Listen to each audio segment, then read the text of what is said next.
Realtree's Midwest Whitetail is brought to you by RK Tractors, Ozonics, Redneck Blinds, Wasp Archery, Spot Hog Releases, RTP Outdoors, America's Best Bowstrings, Hoyman Tree Saws, and Realtree.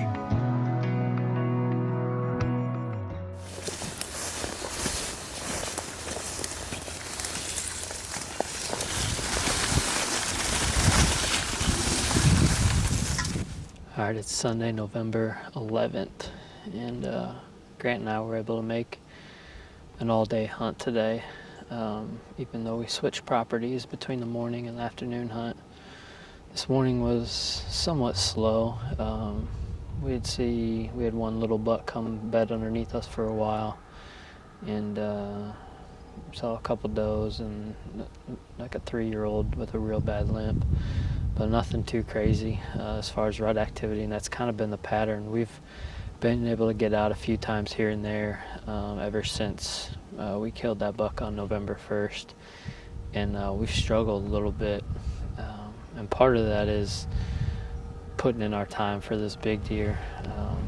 It's tough because he unfortunately is just very random on trail cameras, just showing up once every handful of days, not in daylight.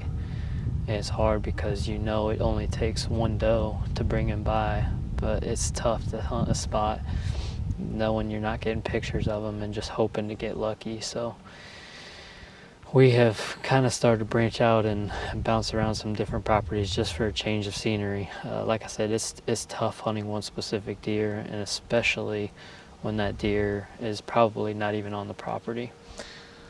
So we're in another new spot, just like we were this morning. We're on another new farm this afternoon. We know that there's at least one good buck in the area, a nice looking 6x5. And I just checked cameras here before we hopped in the stand.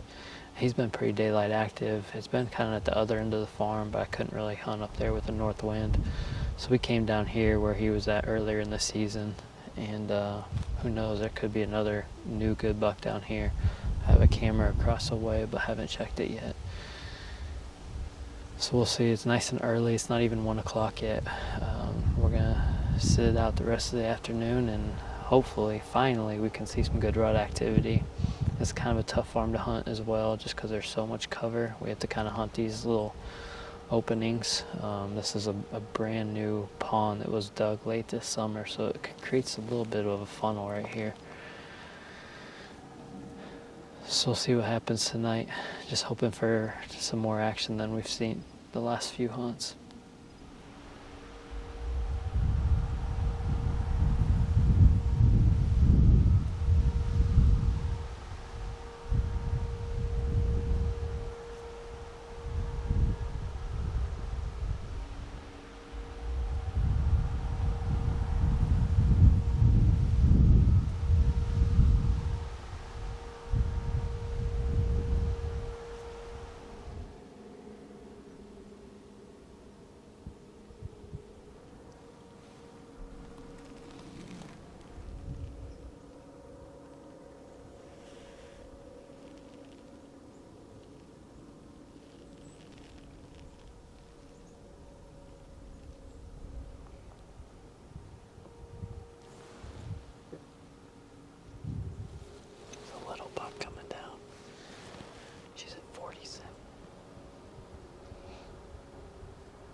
We've had a nice flurry of activity pretty much all afternoon. We've been watching deer straight through for the last 2+ hours, I think. Just no older class bucks, but it's definitely a welcome sight seeing this many deer. Anytime you can do that, it's a lot of fun. Moving forward, the big deer's still not out of the question. Just gonna keep monitoring cameras, and hopefully he moves back through. Once they start to transition a little bit back to food, I think we're gonna be in the game again, because we do have some food on that property. But until then, it's anybody's guess where he'll be. I know he's moving around a lot, and a lot of neighborhood sightings and all that stuff, but it's tough. I think I've officially made the decision that if I'm given the opportunity another good buck, I'm probably gonna fill my tag on something else. I've done this before where you just hold out for one specific deer, and it's extremely tough to do, especially if the deer's not around. You don't know where he is. If he was still showing up regularly, it'd be a different story, but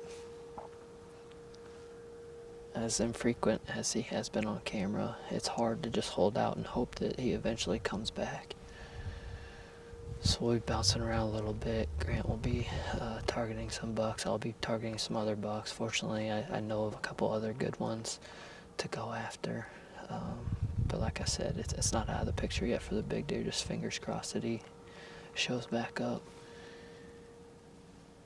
Got some really cold weather coming in overnight. Maybe some snow tonight too. So maybe that'll get things going. We should still have a lot of good hunting ahead of us.